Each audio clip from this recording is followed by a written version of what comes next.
성도님들, 이번 부활주일에는 지난 주일에 예고한 대로 이제 복음에 관한 설교, 로마서 7장 마지막 부분 그리고 8장 처음 부분, 이 두 번을 시리즈로 이제 새벽 예배와 대예배에서 이어 전하려고 합니다. 왜 이렇게 했는가 하면 복음에 대해서 잘 모르면요, 아무리 십자가와 부활에 대해서 설명을 해도 그 깊이를 다 헤아리기 어렵기 때문입니다. 그래서 먼저 오늘 새벽에는 이제 죄와 우리의 관계에 대해서 한번 알아보도록 하겠습니다. 성도님들, 죄가 우리에게 사용하는 속임수를 크게 한 두 가지 정도로 나눌 수 있습니다. 첫 번째는 만족감이라는 속임수입니다. 지금 네가 하고 싶은 거 있지? 그거 죄가 아니야. 오히려 너에게 더 큰 만족을 주는 거야 라는 이런 속임수를 쓰는 겁니다. 대표적으로 아담과 하와를 보십시오. 어떻게 속입니까? 선악과 먹어도 돼. 너희들 절대로 죽지 않을 거야. 오히려 그걸 먹는 날 너희 눈이 밝아져 하나님같이 될 거야 라는 이런 속임수를 통해서 이 사단의 속임수에 아담과 하와가 속아버리는 거죠. 그러므로 많은 사람들이 죄를 짓는 이유 중 하나는 죄책감이나 죄로 인한 후유증보다 더 큰 만족을 얻을 것이다 라는 이 사단의 속삭임에, 유혹에 속아 넘어가서 그런 겁니다. 그런데 현실은 어떻습니까? 한 번의 욕망이 소원을 성취시켜주고 그걸 막 하면 만족을 줄 것 같지만 실상은 아담과 하와는 에덴 동산을 잃어버렸죠. 그런 것처럼 한 번의 만족을 추구하다 그 속임수에 넘어가다간 완전히 망한다라는 겁니다. 그리고 죄가 사용하는 두 번째 속임수는 뭐냐? 빠져나갈 길이 있는 것처럼 믿게 한다라는 겁니다. 죄는요, 실상은 사람을 막다른 곳으로 막 몰아넣으면서, 즉 죽음으로 몰아넣으면서 빠져나갈 길이 있다는 것을 계속해서 속입니다. 성도님들, 이 세상에 좀 과격합니까? 도둑놈 중에 자기가 잡힐 거라고 생각하고 도둑질하는 도둑놈 있습니까? 아무도 없습니다. 바람 피는 사람도 자기가 걸릴 거라고 생각하고 바람 피는 사람 아무도 없습니다. 그런데도 이런 죄를 짓는 건 다른 사람은 몰라도 네가 짓는 죄는 절대 들키지 않을 거야, 절대 발각되지 않을 거야 라는 이 사탄의 거짓 속임수에 속아 넘어가기 때문입니다. 근데 실상은 어떻습니까? 다 들키게 되어 있습니다. 그런데도 정신을 못 차리니 죄 짓다 들킨 사람들이 하는 소리가 뭐냐? 남들도 다 하는데 나만 재수 없어 들켰다, 이런 소리를 하는 겁니다. 성도님들, 이렇듯 죄는 이런 속임수들을 사용해서 인간을 어디로 데려간다고요? 서서히 죽음으로 몰고 갑니다. 결국 우리로 파멸에 이르게 하는 거죠. 왜냐? 우리로 죽음과 파멸에 이르게 하는 것, 그것이 바로 죄의 목표고 죄의 목적이기 때문입니다. 그렇다면 성도님들, 아니 죄의 속임수가 이렇게 뻔한데 그런데 우리는 왜 죄의 속임수에 이렇게 넘어가는 걸까요? 우리는 분명히 선한 것을 추구하면서 살려고 하는데 왜 항상 이 죄의 속임수에 넘어가 버린단 말입니까? 사도 바울의 고민도 바로 이 질문에서부터 시작되고 있습니다. 오늘 보면 15절 말씀 우리 함께 읽겠습니다. 내가 행하는 것을 내가 알지 못하노니 곧 내가 원하는 것은 행하지 아니하고 도리어 미워하는 것을 행함이라. 자, 이 구절, 지금 화면에 빨간색으로 되어 있는 이 부분을 세번역 성경으로 읽으면 이렇게 되어 있습니다. 나는 내가 하는 일을 도무지 알 수 없습니다. 무슨 말입니까?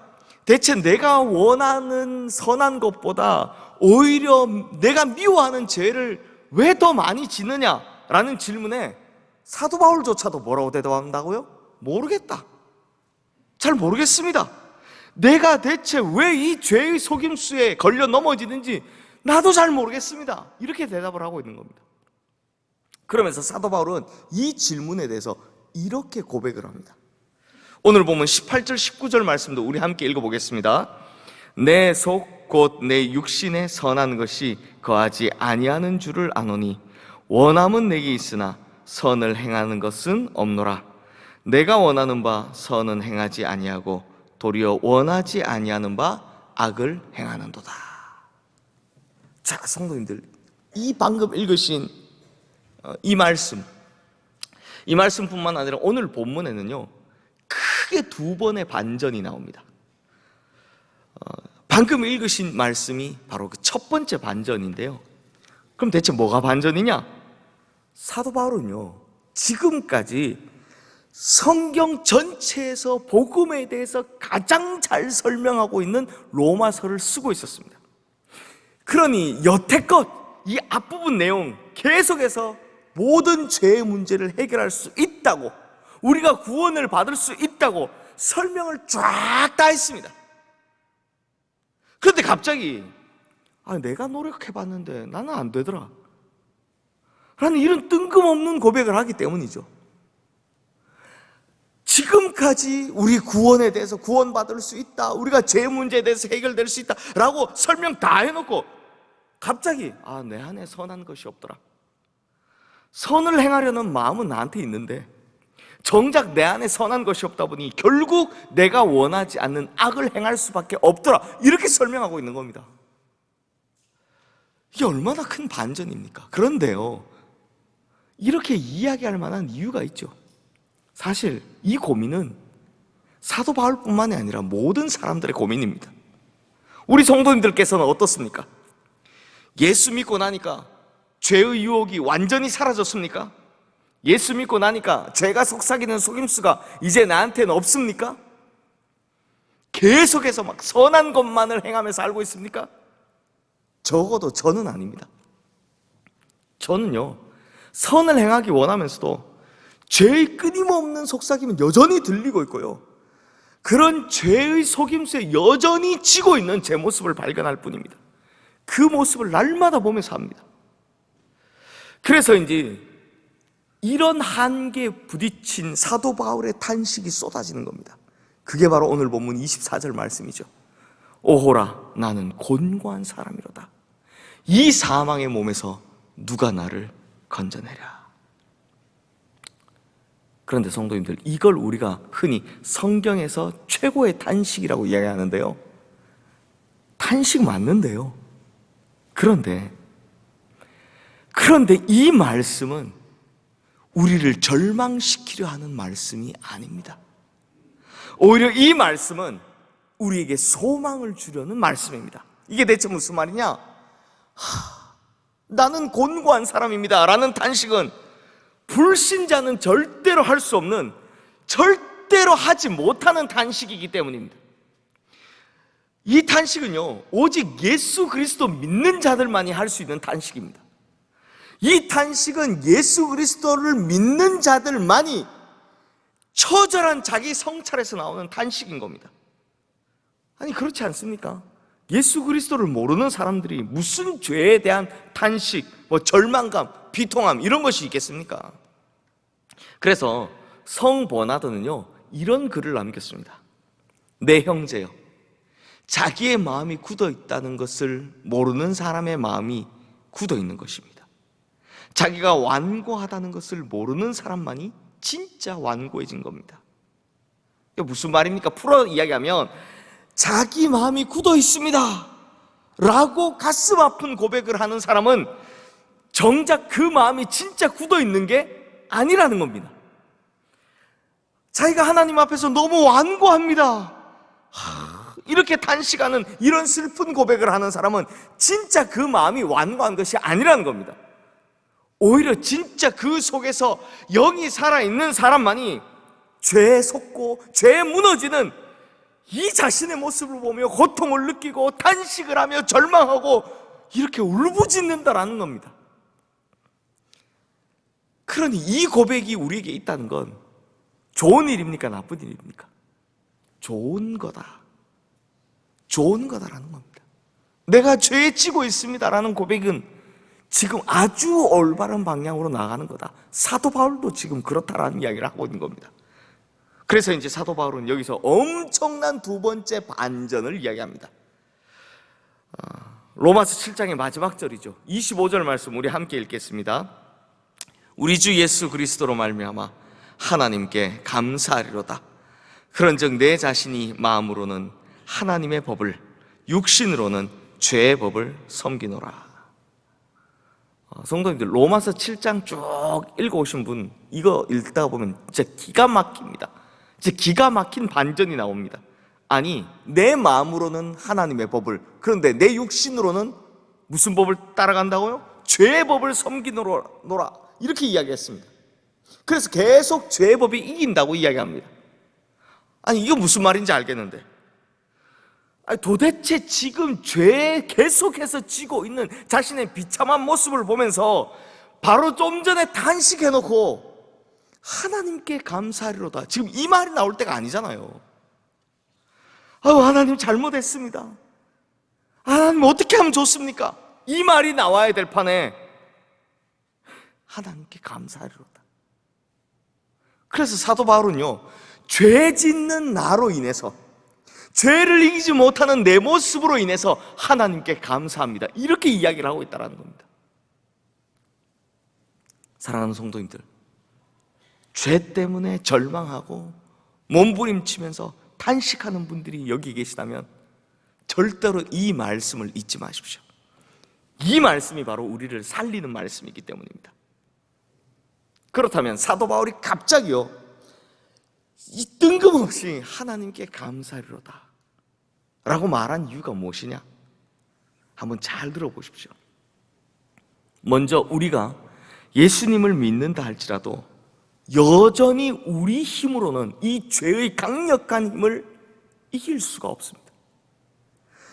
예수님 믿을 뿐만 아니라 뭐 집사가 되고 권사가 되고 장로가 되고 목사가 된다 할지라도, 제 아무리 성경 박사가 된다 할지라도, 제 아무리 놀라운 성령 체험을 한다 할지라도 우리가 절대로 죄를 이길 수 없다라는 거 다 아시지 않습니까?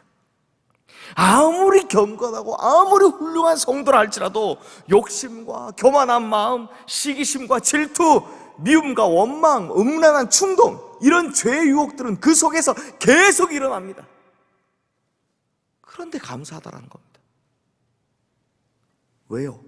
먼저 왜요? 한번 알아보면, 이렇게 우리 힘으로는 절대 죄를 이기지 못하지만, 하지만 우리가 죄로부터 능히 건짐받을 수 있기 때문이다라는 겁니다.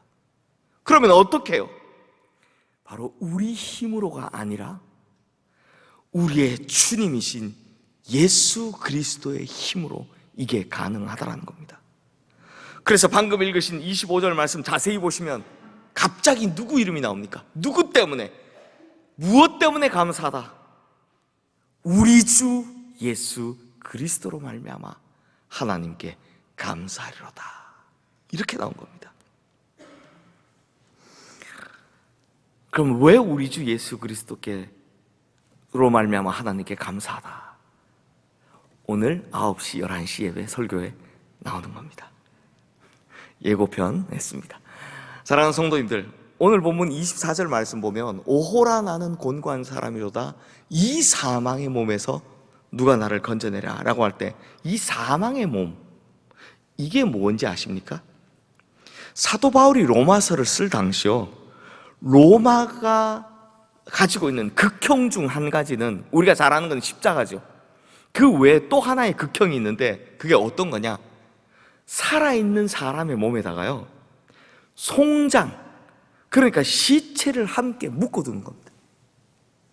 그럼 어떻게 되느냐? 시체의 도끼로 인해서 산 사람마저 썩어져 들어가는 겁니다. 시체가 썩지 않습니까? 그 썩음이 산 사람 몸까지 와서 이걸 썩어서 같이 죽게 만드는 겁니다. 그렇게 썩어져 가는 고통 가운데 서서히 죽게 만드는 아주 극악한 형벌이 있었습니다. 극악한 형벌이 있었습니다. 그런데요, 이 벌 받는 사람은 어떻습니까?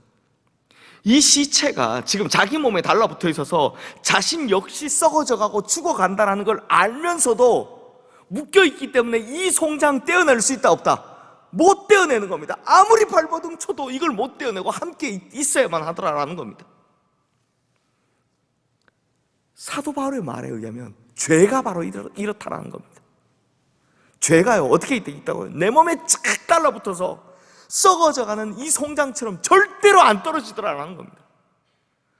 이놈의 죄를 떼어내어야 내가 사는데 아무리 발버둥 쳐도 안 되니 결국 내 의지와 노력으로는 안 되는구나, 소용없구나, 그렇게 발버둥 쳐도 끝까지 안 떨어지니 나는 지쳤다 라는 말이 바로 오호라 나는 곤고한 사람이로다. 이 사망의 몸에서 누가 나를 건져내랴, 바로 이 말인 겁니다. 그러니 이제 남은 건 나를 끌어내리는 이 죄악의 소나기에 잡힌 채 죽음의 늪으로 점점점 빨려 들어가는 것, 이것밖에 남지 않은 겁니다. 이제 남은 거라곤 그저 무기력함으로 지옥의 밑바닥에 떨어지는 것, 이것밖에 남지 않았습니다. 그런데 바로 그때 강력한 힘으로 우리를 덥석 잡으신 분이 계십니다. 그것도 단순히 붙잡기만 한 것이 아니라 이 사망의 몸에서 지옥으로 떨어지는 나를 끌어내시고 이 사망의 몸, 아무리 발버둥 쳐도 벗어날 수 없었던 그 무거운 죄와 죽음의 사슬, 이걸 끊어내버리셨다는 겁니다. 그리고 나를 씻어주시고 새 옷까지 입혀주셨습니다. 이분이 누구시라고요? 바로 예수 그리스도시다라는 겁니다. 그러면 이렇게 다시 살게 된 그 사망의 몸에서 벗어나게 된 성도의 입에서 무슨 고백이 튀어나오겠습니까? 하나님 감사합니다, 이거죠. 당연하지 않습니까? 그러므로 성도님들, 오늘 설교의 핵심은 이겁니다. 내가 할 수 없어서 하나님께 감사합니다. 내가 할 수 없어서 하나님께 감사합니다. 이것이 복음이고 이것이 구원의 시작인 겁니다. 그러므로 성도님들, 이 사실을 꼭 명심하셔야 합니다. 꼭 명심하셔야 되는 이야기 할 테니까요. 우리가 지금껏 죄에 대해서 승리하지 못한 건 우리가 약해서 혹은 우리가 무능해서가 아니라는 겁니다. 우리가 죄에 대해 승리하지 못했던 결정적인 이유는 우리의 약함과 무능함 때문이 아니라 우리의 모든 것을 하나님께 완전히 전부 다 내어 맡길 만큼 약해지지 않았기 때문이다라는 겁니다. 이해가 되십니까? 우리가 절대 우리 힘으로는 죄를 이길 수 없잖아요. 그런데도 이 죄를 우리가 이겨보려고 계속하니까 못 이기더라는 겁니다. 그러니 우리가 죄에 대해서 이길 수 없었던 이유는 우리의 약함과 무능함 때문이 아니라 하나님께 우리를 다 의탁할 만큼 약해지지 않아서 죄를 못 이겼다라는 겁니다. 그러므로 부활의 아침을 맞는 우리 성도님들, 우리가 이 죄와 사망의 권세에 대해서 승리하는 방법 딱 하나밖에 없습니다.